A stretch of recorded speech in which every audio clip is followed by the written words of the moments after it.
Guys, welcome to Pharmacy Internship 101, and I'm your host Alexis, and this is our first episode of the Pharmacy Internship series.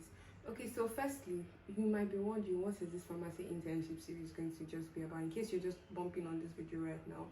Every single detail you need to know about the pharmacy internship process, from whether it's from preparing your documents to choosing the right sector and location, and also the whole pharmacy application process, which involves interviews and also exams. So firstly, the first thing we have to talk about is choosing the right sector. So first, before you even start thinking about internship, when you think about internship, you first have to think about what sector of pharmacy do you actually want to do your internship process in. So is it in industry pharmacy? Do you want to work in a pharmaceutical industry? You also have to consider, do you want to practice clinical pharmacy, which is working in a hospital?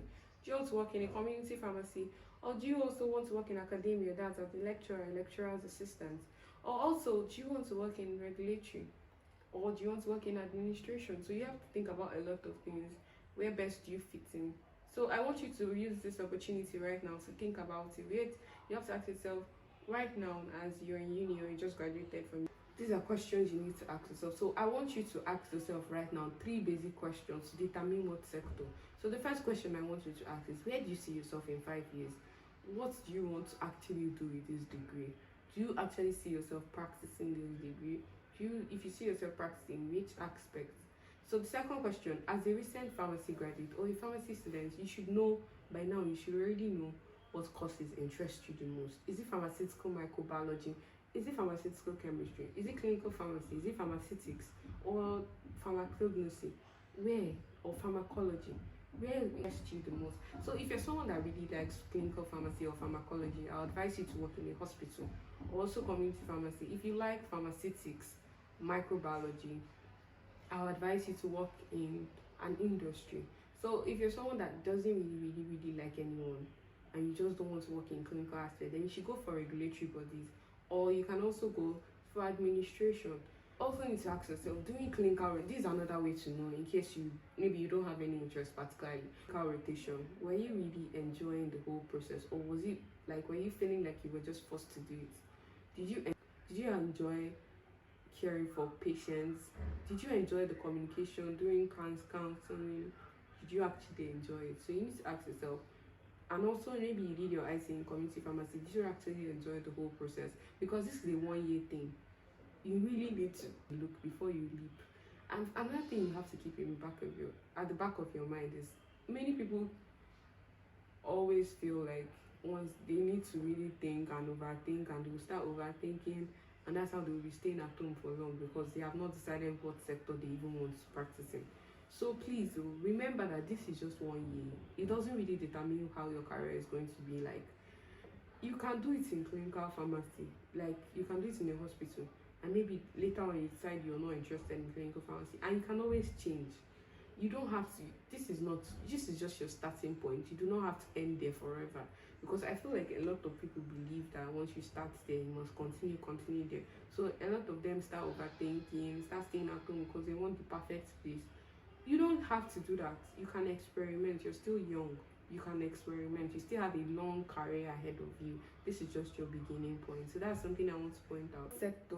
What's right now, what interests you the most? What's part of pharmacy? What course in pharmacy? Pharmacy is made up of 6 departments. So which departments piques your interest more? Is it pharmaceutical microbiology? Is it pharmaceutics? Is it clinical pharmacy? Is it pharmacology? Or is it pharmacognosy? Or is it pharmaceutical chemistry? So you have to think about this. So I want you to also ask yourself, where do you see yourself in 5 years? Do you want to still be working under someone? Do you want to have your own business? Do you actually even want to practice pharmacy? This is something you have to think about yourself, because when you're doing internship, you have to think about the long run. When you think about internship, it's not just 1 year. You have to think about it. How do I want to use this experience? Because everything is still an experience. You want to work somewhere that you can later switch to somewhere else. Do you understand? So let's say you don't want to actually practice pharmacy, and this is just a short goal thing for you. You should probably work in regulatory or administration, because you can use the soft skills you learn there and go into another career. Do you understand? So you have to think about it. Where do you actually want? What do you want to do with yourself? And also another thing I want you to guys to take note of is that you don't have to actually have it all figured out. You're still young, you can still explore into different aspects of pharmacy. There's so many careers you can come out of pharmacy. You can be a medical writer. There's so many aspects of pharmacy which I am going to talk about in another video. Whether you can be a medical writer, you can work in pharmacies, you can work. There's also pharmacists, there's an army pharmacist. There are so many parts of pharmacy that is unexplored. You can still work there. You can work as a sales rep, you can work as a consultant for pharmaceutical companies like insurance companies and so on. So there's so many aspects of pharmacy. I am going to make another video, so if you're interested in that, comment areas of pharmacy and I'll make the video. So let's go back to the normal thing we're talking about. So you have to think, where do you actually want to work? So just to digress a little bit, how I decided that I'm going to work in where I am, I'm going to announce it at the end of the video. But how I decided to go into industry pharmacy is that at first, when I was doing my IT as a pharmacy student, I worked in a community pharmacy, and during that time I realized I wasn't really learning anything, because it was just as if I was just a receptionist where a patient would come, I would just give them the drugs that they came with the prescription. I wasn't really learning anything. Even when I dragged the pharmacist that was there, I would drag the person and explain and ask them, why is the patient taking this? The person would be so reluctant, dragging their body, teaching you, and you still end up having to teach yourself. So I would just realize it was basically like a receptionist duty that I would come. Sometimes they would even tell me I should sweep. During that period, they sacked the cleaner. I didn't know they were trying to set me up. They sacked the cleaner, so I would come, open the shop, clean. The way I ran away from that place, but we thank God. But it was still an experience. So this is actually what happens in most community pharmacies. So you actually have to think about it.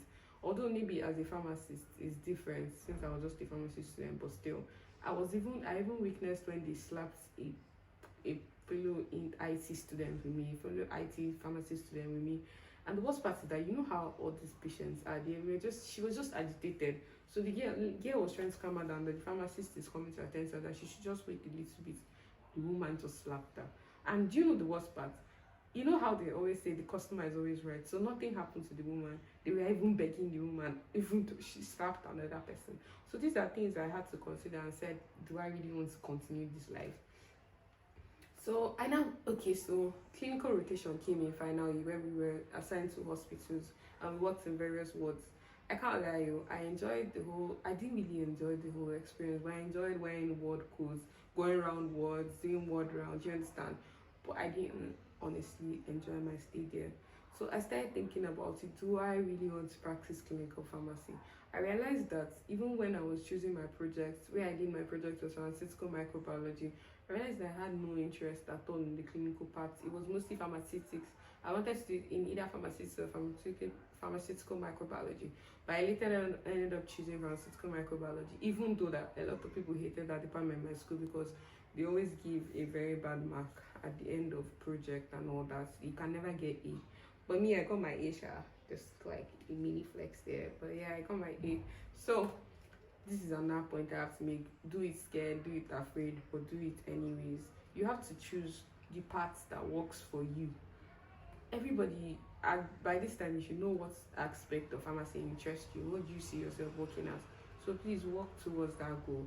I chose industry pharmacy because that's the goal I wanted, and that was the field, because it incorporates pharmaceutical microbiology is in it, and also pharmaceutics is in it, and I can use it to go into health informatics, which I want to go into. It's the easiest way to go into there. So if I combine it with tech and my industry experience, I have an edge over the normal industry pharmacist. So that's my goal. So I guess this about sums it up. So I'll see you in the next video, guys. Bye.